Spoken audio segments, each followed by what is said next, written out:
Hello everyone, welcome back to our channel Book Study with Anu. Today we are going to start questions and answers of 5th chapter Quality.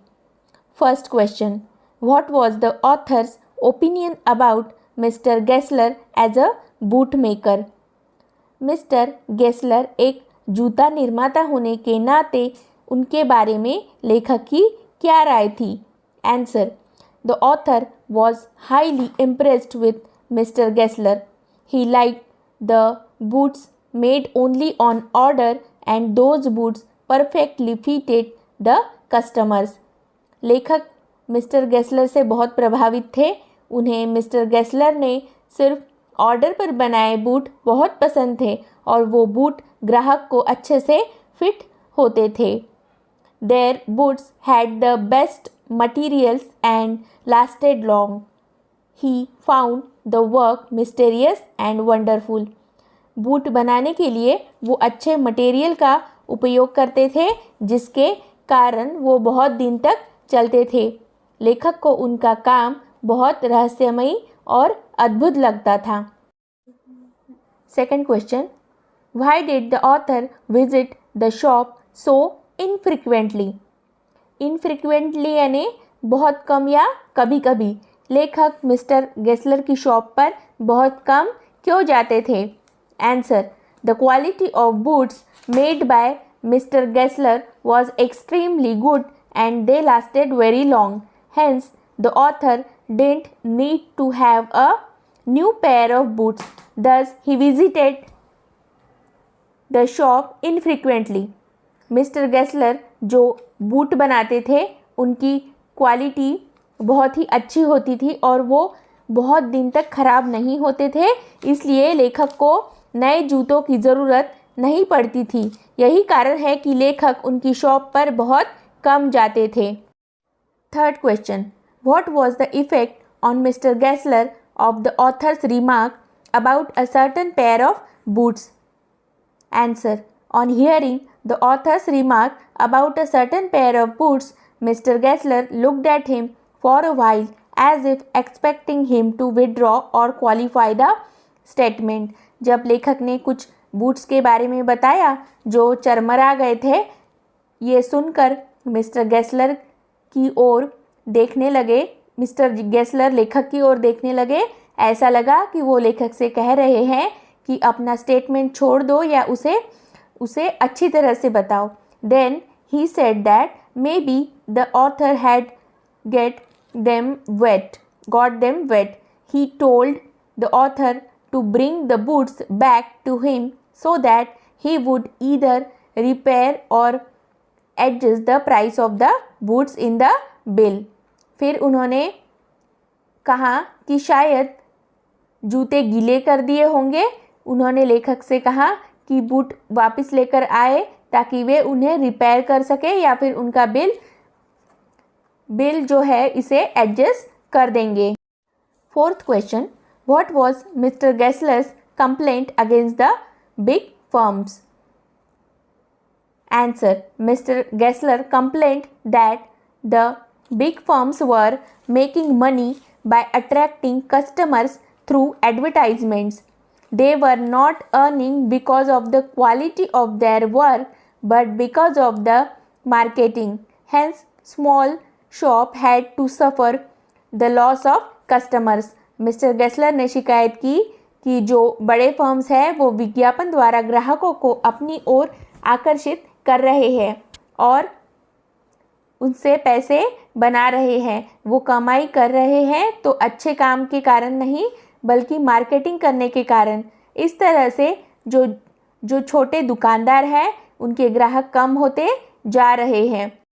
Fifth question: Why did the author order so many pairs of boots? Did he really need them? लेखक ने इतने सारे boots के order क्यों दिए? क्या उन्हें सच में इसकी ज़रूरत थी? Answer: Mr. Gessler made very good quality boots that used to fit properly and lasted for a very long time. Mister Gessler बहुत ही अच्छी क्वालिटी के बूट्स बनाते थे जो फिटिंग में भी अच्छे थे और काफ़ी समय तक चलते थे. Still, Mr. Gessler was struggling to get more work because of the big firms that advertised a lot. अच्छा काम करने के बावजूद मिस्टर गेस्लर ज़्यादा काम मिलने के लिए संघर्ष कर रहे थे, क्योंकि जो बड़ी फर्म है वो विज्ञापन ज़्यादा कर रहे थे, इसलिए उनके पास काम आ रहा था. The author felt bad when he came to know about this. He wanted to offer some financial help to Mr. Gessler. लेखक को बहुत बुरा लगा जब उन्हें इसके बारे में पता चला. वो उन्हें आर्थिक मदद करना चाहते थे. Therefore, he ordered so many pairs of boots. इसलिए उन्होंने बहुत सारे बूट का ऑर्डर दे दिया. No, the author didn't need them. नहीं, लेखक को इसकी ज़रूरत नहीं थी. Next question. Study the following phrases and their meanings. Use them appropriately to complete the sentences that follow. नीचे कुछ सेंटेंसेस दिए गए हैं, उसे आप इन फ्रेज को यूज़ करके वो सेंटेंसेस कंप्लीट करने हैं. Look after meaning take care of, यानी ध्यान देना या देखभाल करना. Look down on meaning disapprove और रिगार्ड एज इन्फीरियर, को तुच्छ समझना. Look in on someone, make a short visit, देखना. लुक इनटू इन्वेस्टिगेट, पता लगाना या ढूंढना. लुक आउट बी केयरफुल या सावधान रहना. लुक अप यानी इम्प्रूव या सुधारना. Look up to meaning admire, यानी प्रशंसा करना. First sentence. After a very long spell of heat the weather is blank at last. यहाँ लुकिंग अप आएगा, यानी लुकिंग अप यानी इम्प्रूव या सुधारना. Second. We have no right to blank people who do small jobs. यहाँ look down on आएगा, यानी तुच्छ समझना. Third sentence. Nitin has always blank his uncle who is a self made man. यहाँ looked up to आएगा. Looked up to यानी admire या प्रशंसा करना. Fourth sentence. The police are blank into the matter thoroughly. यहाँ लुकिंग इनटू आएगा, यानी पता लगाना या ढूंढना. Fifth sentence. If you want to go out I will blank the children for you. यहाँ लुक आफ्टर आएगा. लुक आफ्टर यानी ध्यान देना या देखभाल करना. Sixth sentence. I promise to blank on your brother when I visit Lucknow next. यहाँ look in आएगा. लुक इन यानी देखना या make a short visit. Sixth. Seventh. Blank when you are crossing the main road. यहाँ look out आएगा. Look out यानी be careful या सावधान रहना. Third question. Each of the following words contains the sound SH as in shine in the beginning or in the middle or at the end. First, speak out all the words clearly, then arrange the words in 3 groups in the table on page 80. यहाँ आप नीचे दिए गए words ध्यान से पढ़ेंगे. इन words में SH या श का साउंड स्पेलिंग के शुरुआत में आया है या बीच में आया है या लास्ट में भी आया है. आपको इन्हें पढ़कर पीछे जो कॉलम्स बनाए गए हैं वहाँ अरेंज करने हैं. तो पहले हम ये वर्ड्स आइडेंटिफाई करेंगे. फर्स्ट वर्ड है यहाँ शिप. शिप में श का साउंड श शुरुआत में ही आया है. ट्रैश, यहाँ श का साउंड लास्ट में आया है. मार्च, यहाँ भी लास्ट में आया है. फैशन, यहाँ बीच में आया है श का साउंड. एंग्शियस, यहाँ भी बीच में आया है. श्रीक, यहाँ शुरुआत में आया है. शोर शुरुआत में आया है. फिश लास्ट में आया है. पोर्शन लास्ट में आया है, सॉरी बीच में आया है। एशेस, ये भी बीच में आया है। शोर, शुरुआत में आया है। नेशन, बीच में आया है। शू, शुरुआत में आया है। पुशिंग, बीच में आया है। Polish, last. मुस्टैश, तो ये लास्ट में आया है। अब यहाँ हमने इस प्रकार से इन तीनों कॉलम्स में इनिशियल, मेडियल और फाइनल, इन तीनों कॉलम्स में वर्ड्स को अरेंज किया है और ये इसका आंसर है। नेक्स्ट देखते हैं। In each of the following words CH represents the same consonant sound as in chair. The words on the left have this sound initially. Those on the right have it finally. Speak each word clearly. अब देखिए यहाँ जो नीचे दो columns दिए हैं, एक इसमें CH का साउंड जो है शुरुआत में है और दूसरा जो कॉलम है वहाँ CH का साउंड अंत में है।